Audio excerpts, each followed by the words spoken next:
Good morning. And welcome to Church of the River.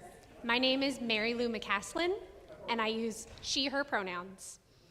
You are all welcome here today.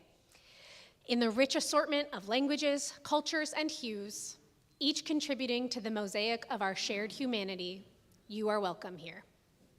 In the various ways you navigate and express your gender, in the authenticity of your self-expression, you are welcome here. In the depth and breadth of your love, in the myriad forms it takes, you are welcome here. Whether your heart brims with laughter or weighs heavy with tears, in every emotion you bring to this sacred space, you are welcome here. So come, join us with open minds, loving hearts, and willing hands. Together we embark on this journey of community and connection. You are welcome here today. Everyone is encouraged to engage with our soul work materials, which can be found on the bookshelf up there at the rear of the sanctuary. And many folks of all ages find that busy hands make for a calm body and a focused mind. Also, as we settle in, please do remember to silence any electronic devices. If you're new here, we're glad that you found us. We hope that in this community you may experience the warmth and love of this congregation. If you'd like to learn more about us, you can find our newcomer form by scanning the QR code in the order of service, and we also invite you to pick up a welcome bag from the credenza in the back on your way out. Please take note of the announcements printed in your order of service, and you can also scan the QR code to see the full list of announcements in this week's newsletter. Lastly, I'd like to draw your attention to the basket on the right-hand side of your pews.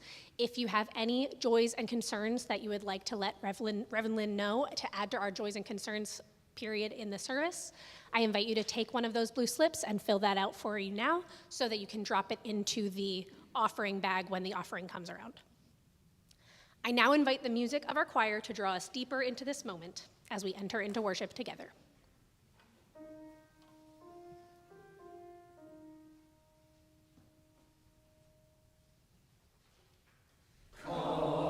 Come, whoever you are, wanderer, worshiper, lover of living, wise is no caravan of despair. Come, yet again come, though you've broken your vows 1,000 times, though you've broken your vows 1,000 times, though you've broken your vows 1,000 times, though you've broken your vows 1,000 times, though you've broken your vows, whoever you are, though you've broken your vows, fathers of living, poisons no carols and loves despair, though you've broken your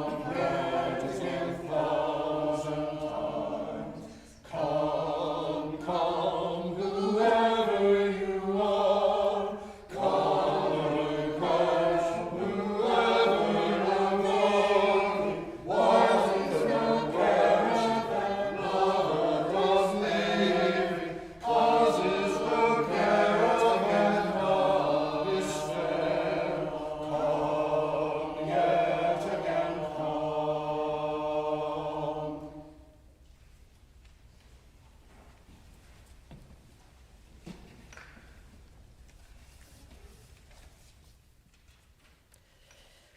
Good morning and welcome. My name is Lynn Hopkins. It is my great honor to serve this congregation as its minister. And I want to welcome you on this particularly holy occasion of Martin Luther King Sunday. It is the highest of holy days in my religious calendar. And I am delighted that you are here to share it with me as we gather here on the land of the Chickasaw and Quapaw peoples. You, all of who you are, every bit, welcome in this space. I would like to invite you into an hour of worship with these words from Carl Wendell Hines. Now that he is safely dead, let us praise him. Build monuments to his glory, sing hosannas to his name. Dead men make such convenient heroes. They cannot rise to challenge the images we would fashion from their lives.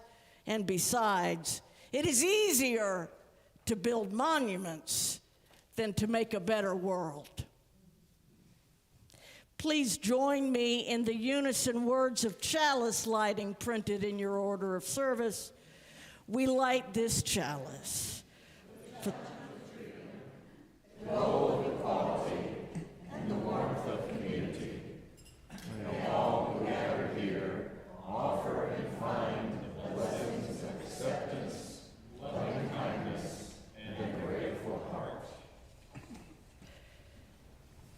I invite you to stand with me as you are willing and able as we sing number 26 in the gray hymnal.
Please be seated, and those who would like, I invite young folks and anyone else who wants to join in the conversation for all ages to come. Don't be scared.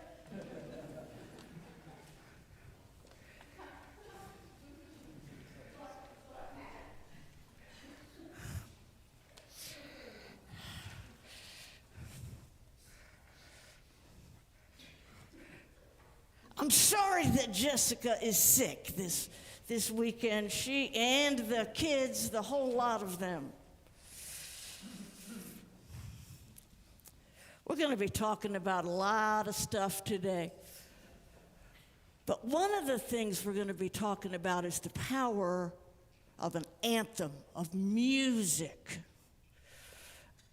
And I find that when I'm upset, whether I'm scared or afraid, angry, sad, lonely, frustrated, there's a song. I have a whole collection of very simple songs. I can't sing them for you because I can't carry a tune, which also makes me sad. But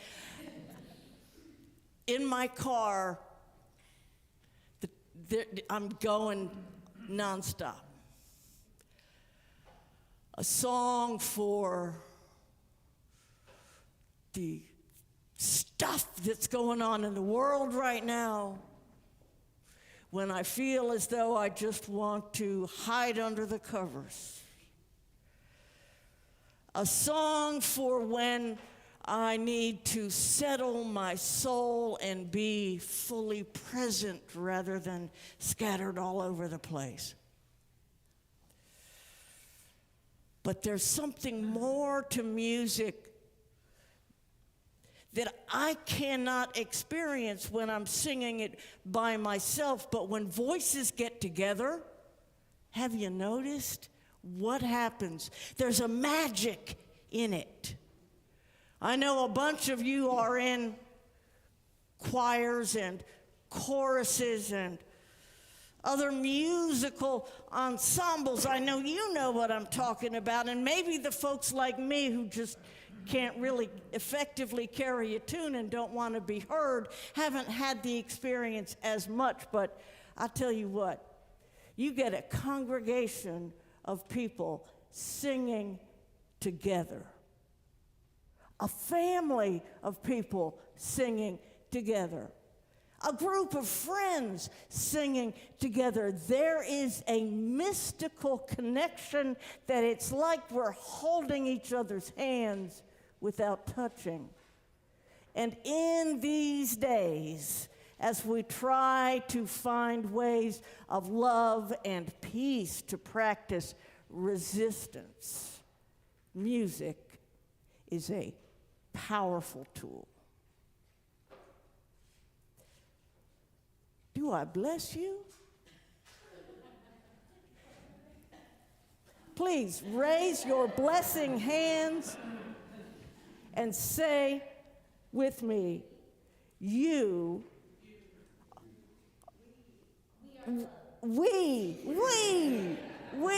are beloved. We are sacred. We are powerful.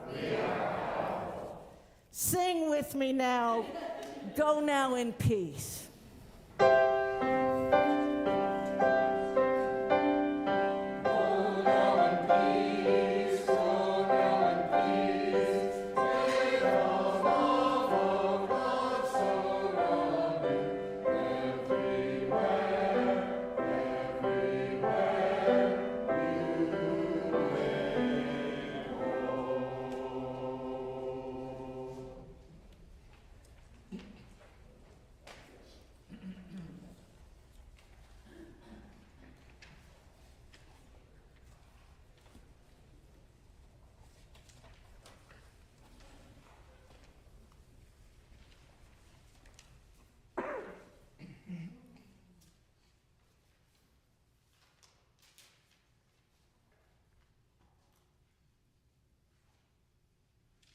For those of you who were here on January 4th, I mentioned why it is I don't use the pulpit, and it has nothing to do with any attitude or opinion that I hold. It is simply a physical limitation.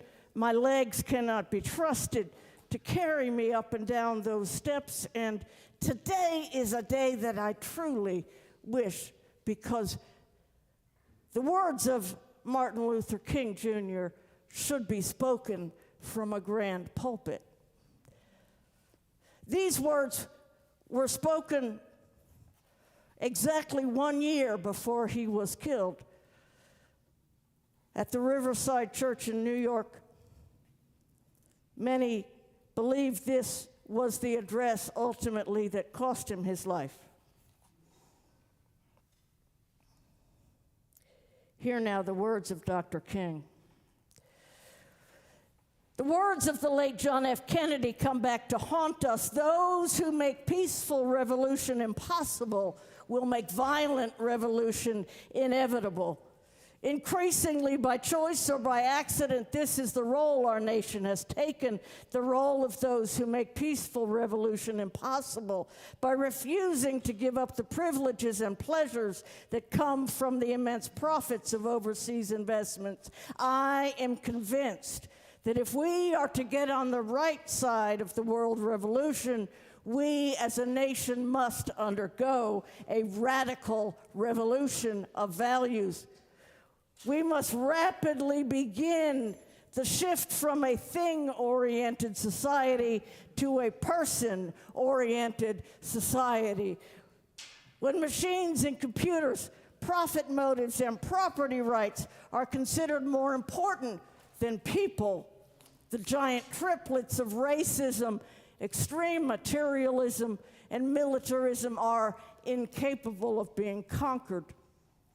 A true revolution of values will soon cause us to question the fairness and justice of many of our past and present policies. On the one hand, we are called to play the Good Samaritan on life's roadside, but that will only be an initial act. One day, we must come to see that the whole Jericho road must be transformed so that men and women will not be constantly beaten and robbed as they make their journey on life's highway. True compassion is more than flinging a coin to a beggar. It comes to see that an edifice which produces beggars needs restructuring. A true revolution of values will soon look uneasily on the glaring contrast of poverty and wealth. With righteous indignation, it will look across the seas and see individual capitalists of the West investing large sums of money in Asia, Africa, and South America, only to take profits out with no concern for the betterment of the countries and say, "This is not just." A true revolution of values will lay hands on the world order and say of war, "This way of settling differences is not just." The business of filling our nation's homes with orphans and widows, of injecting poisonous drugs of hate into the veins of people normally humane, of sending men home from dark and bloody battlefields, physically handicapped and psychologically deranged, cannot be reconciled with wisdom, justice, and love. A nation that continues year after year to spend more money on military defense than on programs of social uplift is approaching spiritual death. This kind of positive revolution is our best defense against communism. War is not the answer. Let us not join those who shout war and through their misguided passions urge the U.S. to relinquish participation in the United Nations. These are days that demand wise restraint and calm reasonableness. We must not engage in a negative anti-communism, but rather a positive thrust for democracy, realizing that our greatest defense is to take offensive action on behalf of justice. We must, with positive action, seek to remove those conditions of poverty, insecurity, and injustice, which are the fertile soil in which the seed of communism grows and develops.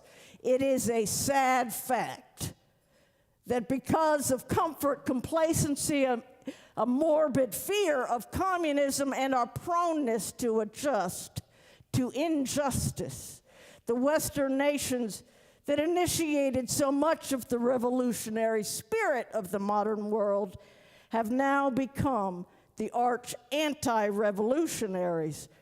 Our only hope today lies in our ability to recapture the revolutionary spirit and go out into a sometimes hostile world, declaring our eternal hostility to poverty, racism, and materialism.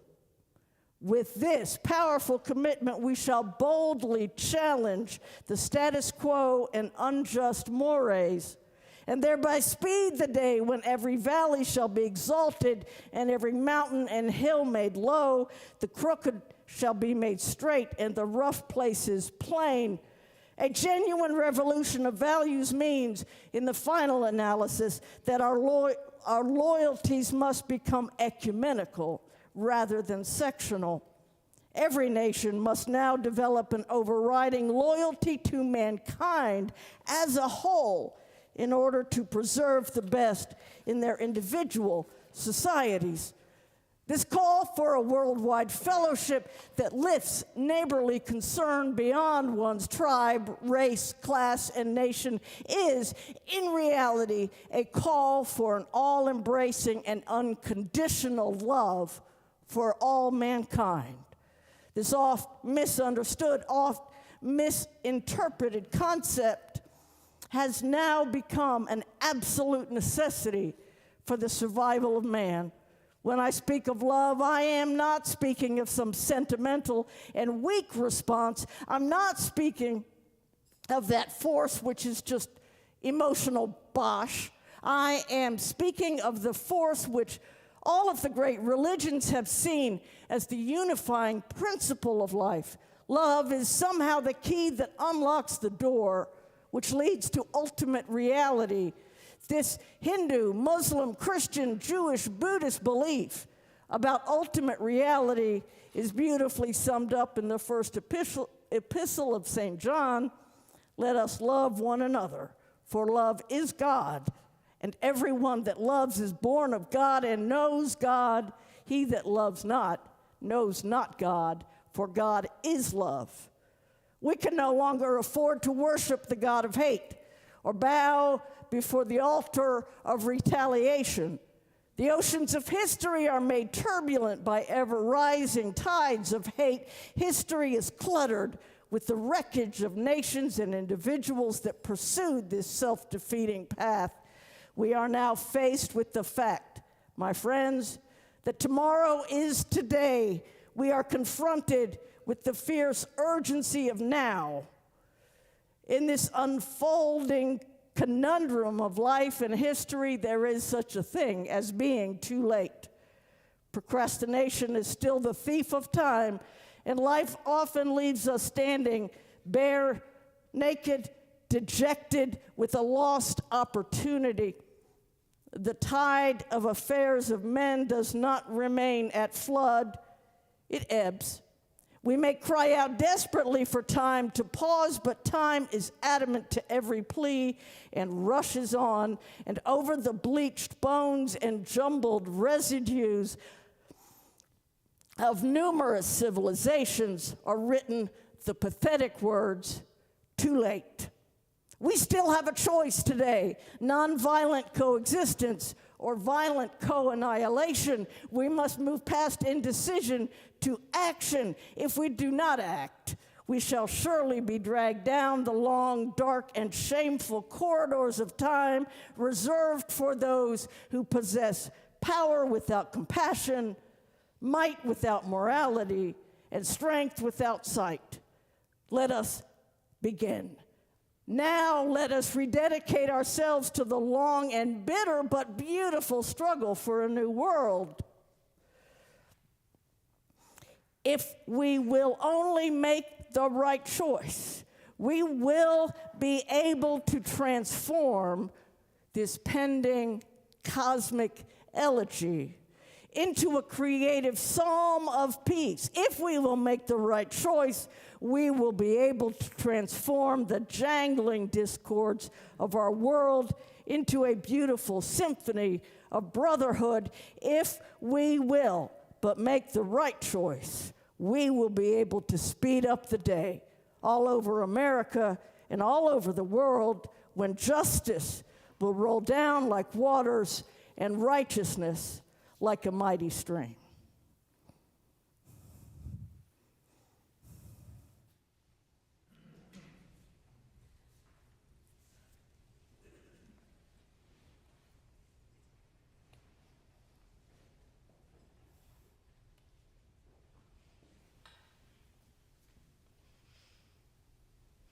Let's all just take a moment and breathe.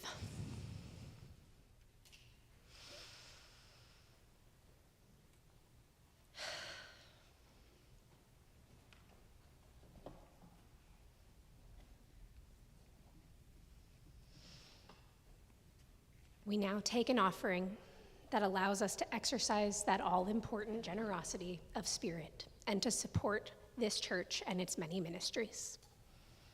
The gifts of the congregation will now be most gratefully given and received.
This is a moment in our service when we lift up and let go the things that we carry with us through the week. As Mary Lou indicated to you, there are these slips of paper available and also at the usher table on which you are invited to record things you would like to share with me privately or to speak aloud at this point in the service. As we mark our joys and our sorrows, we embody this by taking a stone and releasing it into the cleansing waters of our gathered community.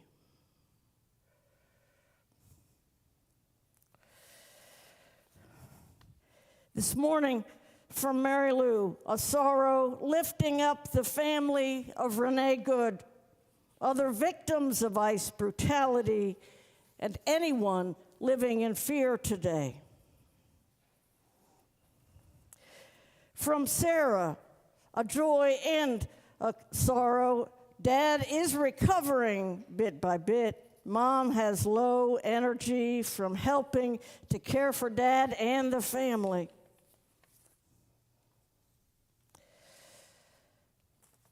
From Frank, a joy. Mom is feeling well enough at 100 years old to have hosted happy hour this week for her friends.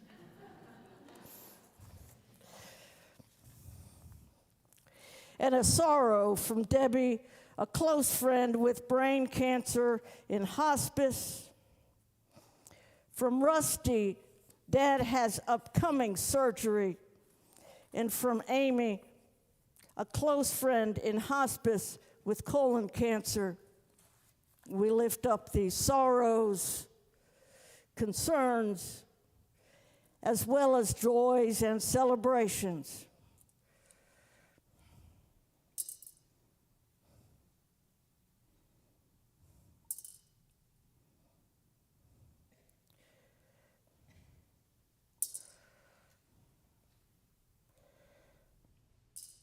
I invite you to come, if you would like, to take a stone and release it into the cleansing waters of our gathered community.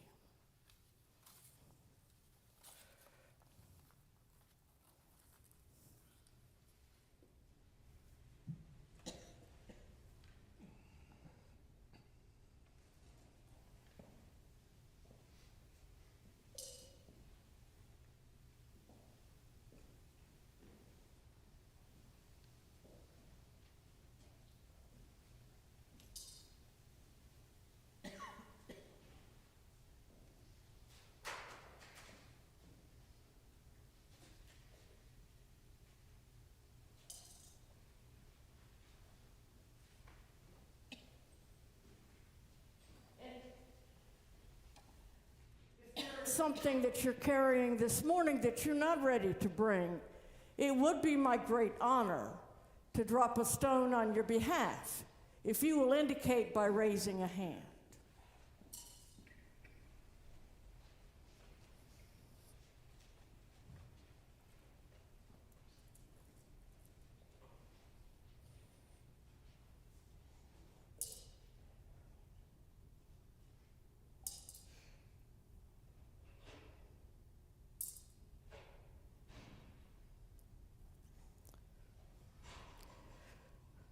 Please join with me in an attitude of prayer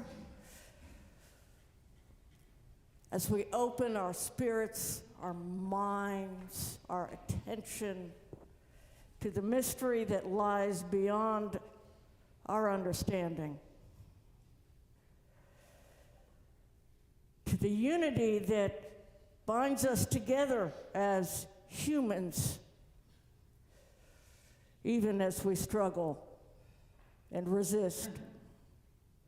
We lift up to your care this broken nation. May its leaders somehow find wisdom. We lift up our state and our city and our neighborhoods as we work to find better ways forward, ways of peace and community, of compassion and care. We lift up our families, families of origin and of choice. May our difficulties, our conflicts find transformation into deeper bonds of love and trust.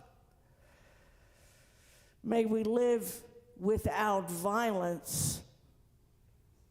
And on this day of commemoration, remembrance, and commitment, may we resolve to move ever forward in the ways of love and peace and care for one another. Amen. Please join with me in singing. It's number 123 in your gray hymnal. We remain seated as we sing together, Spirit of Life.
Lift every voice and sing.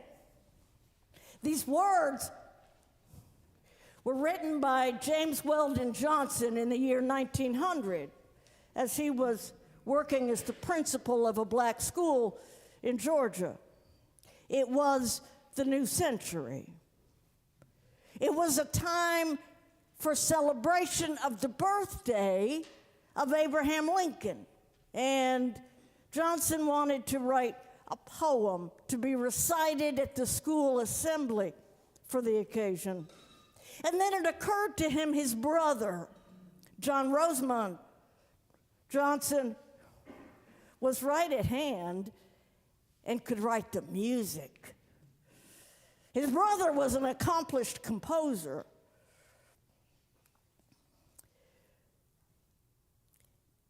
And so the two of them worked together to write this song. It was a song composed for a school assembly.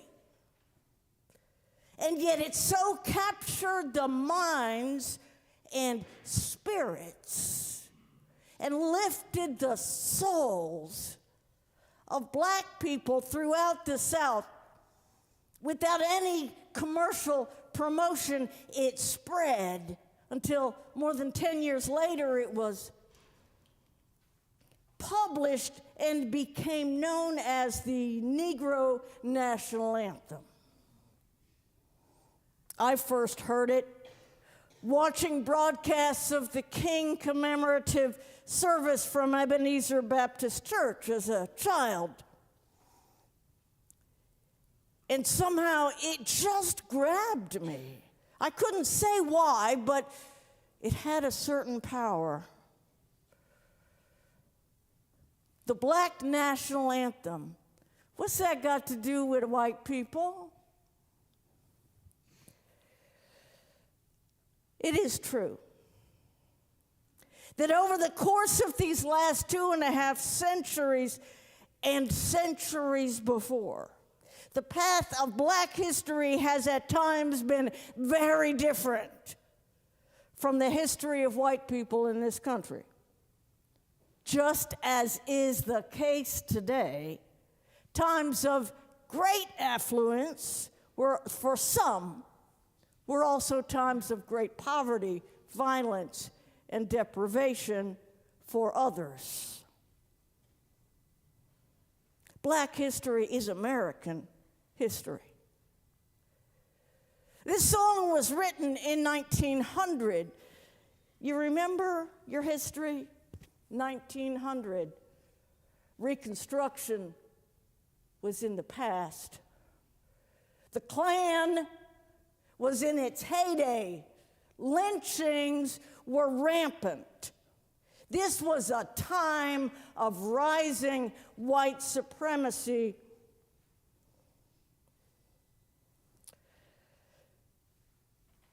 And there we were.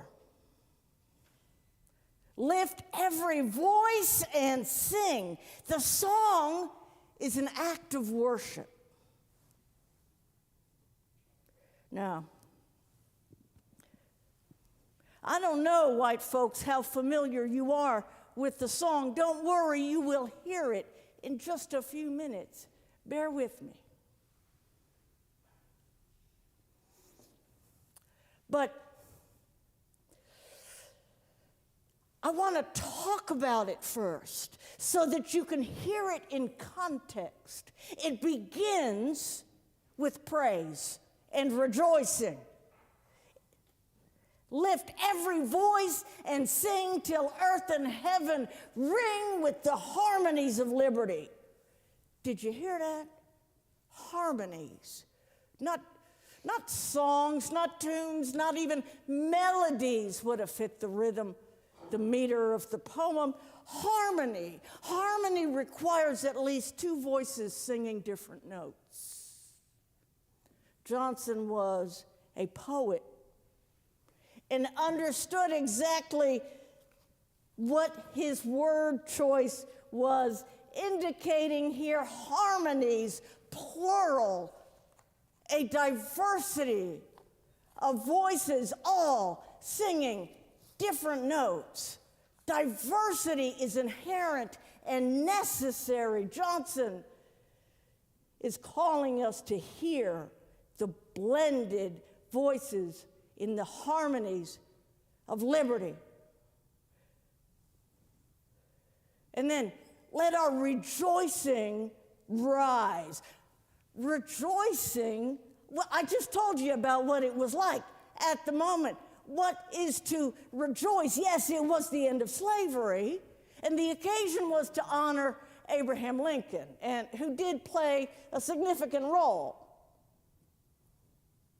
But all certainly was not right in the land.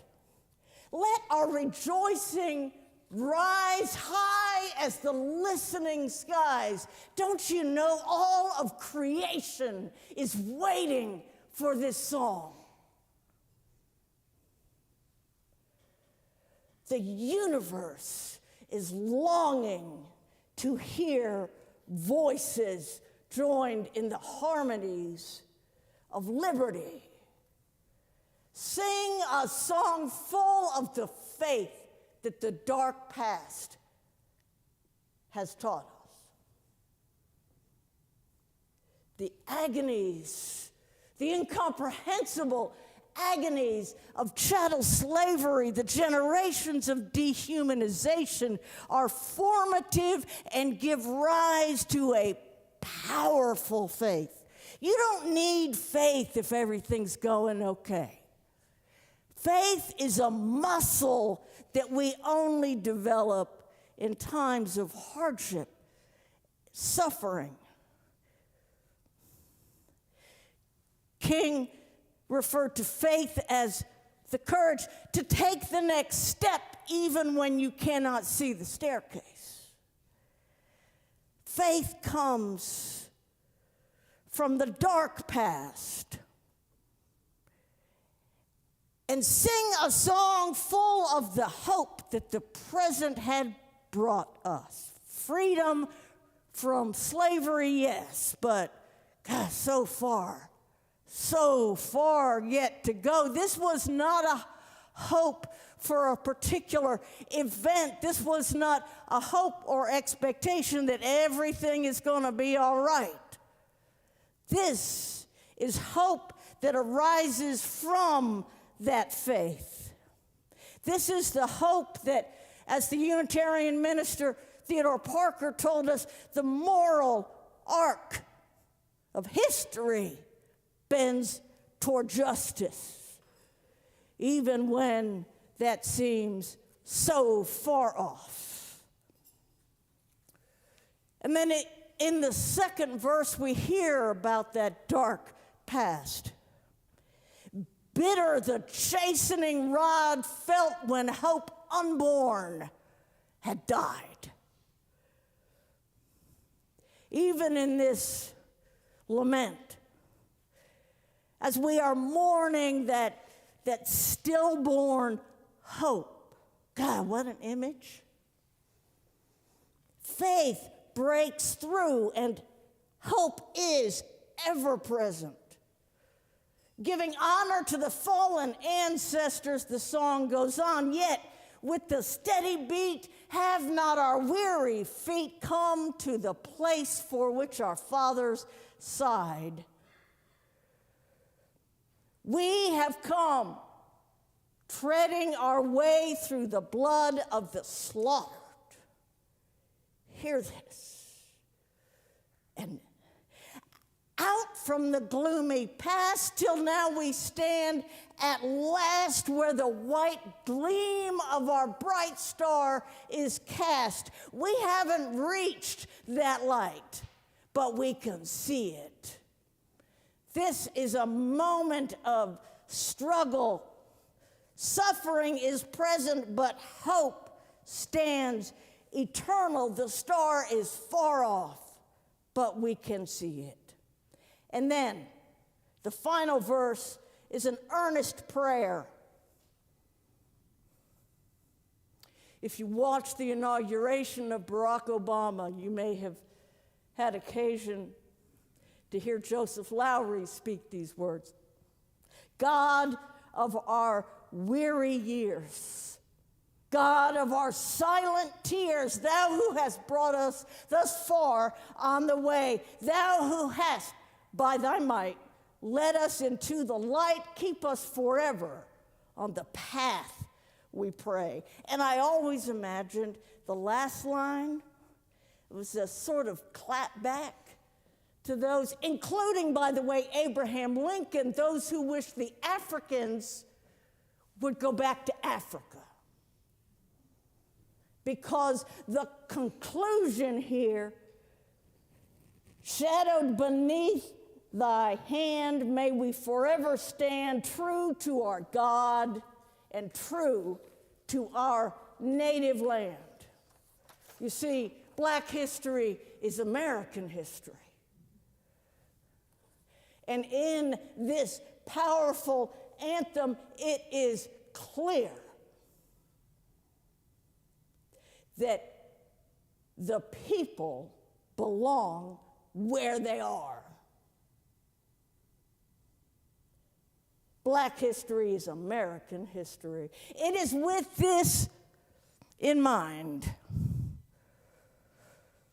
that King stood in perhaps the most prestigious pulpit in the nation at Riverside Church and preached that sermon that I quoted from earlier, a time to break the silence, calling us to a revolution of values, calling us back onto the path, calling us into the light of that bright star, because injustice anywhere is a threat to justice everywhere, and none of us is free until all of us are free.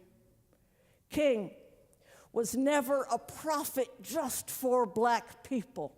He was a prophet for America, calling us into a recognition of the glorious diversity of human beings living on this land, calling us into a recognition of our obligation to one another, calling us into recognition of the demands of the gospel and of the Hebrew prophets and of scriptures across religious tradition.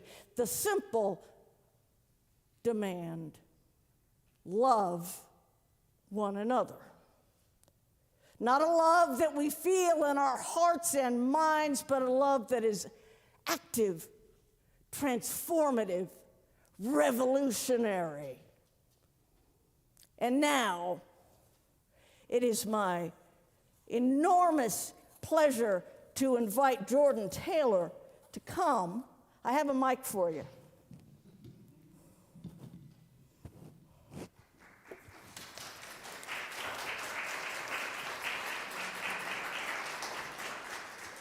Jordan is a senior at Cordova High and has agreed to grace us with his powerful voice this morning.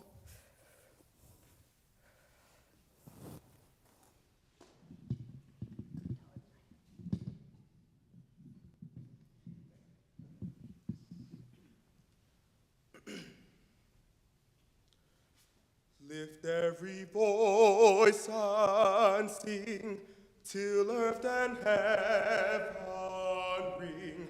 Ring with the harmonies of liberty.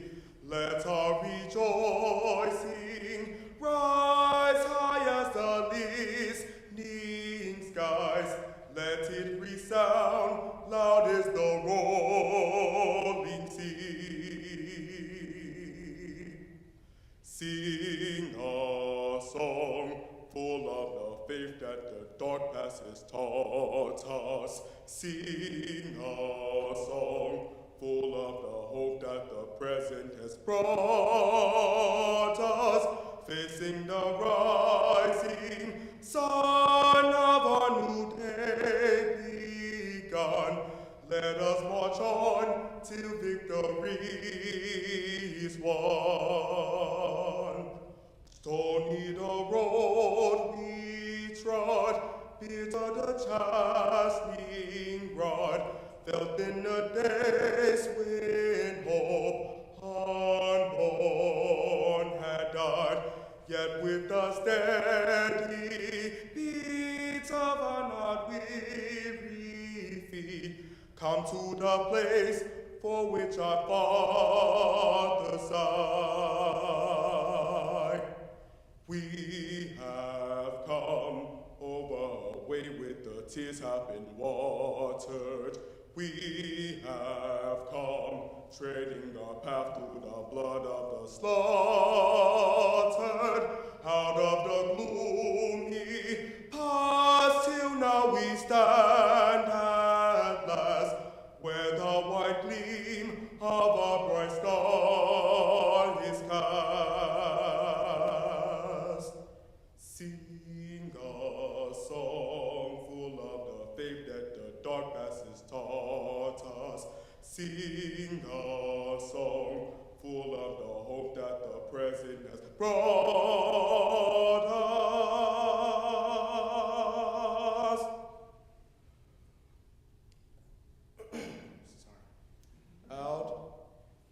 Out of the gloomy past, till now we stand at last, where the white gleam of our bright star is cast. God of our weary years, God of our silent tears, thou who hast brought us thus far on the way, thou who hast by thy might led us into the light, keep us forever in the path we pray.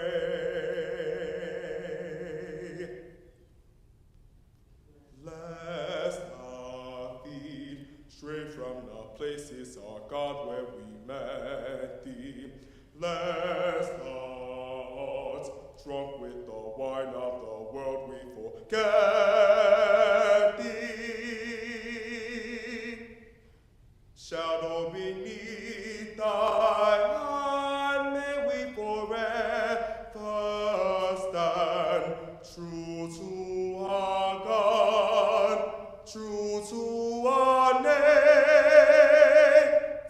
land.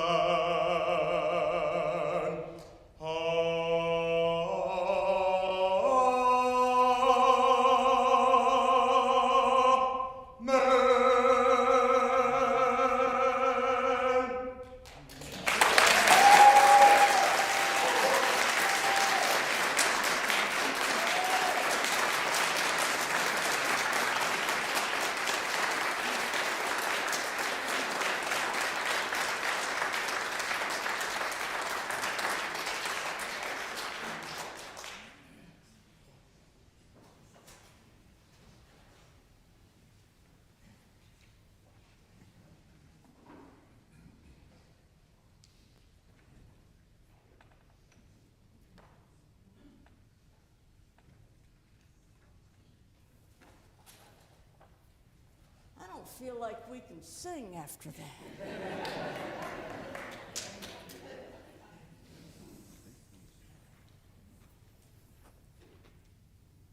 Let us just center ourselves in the grandeur of this moment.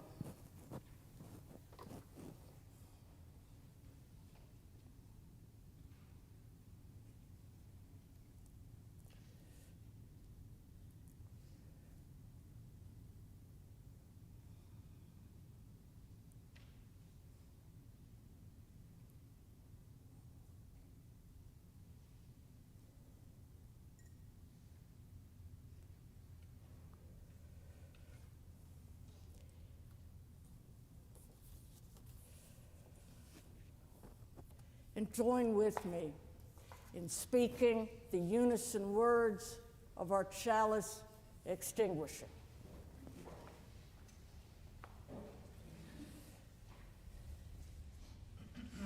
As we extinguish this flame, may the spirit of freedom guide our actions. May equality be our constant pursuit, and may bonds of community remain strong. May we carry the blessings of acceptance, loving kindness, and a grateful heart with us, that we may offer them to a bruised and hurting world.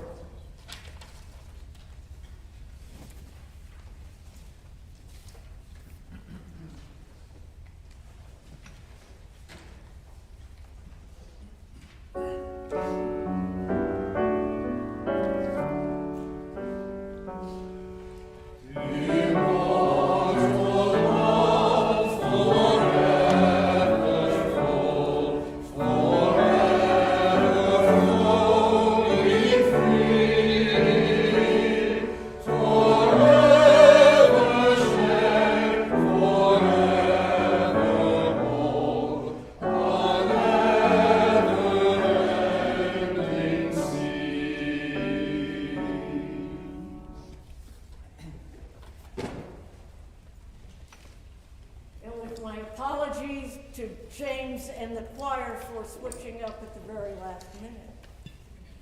And gratitude for all present, and especially Jordan and his mother who brought him here today.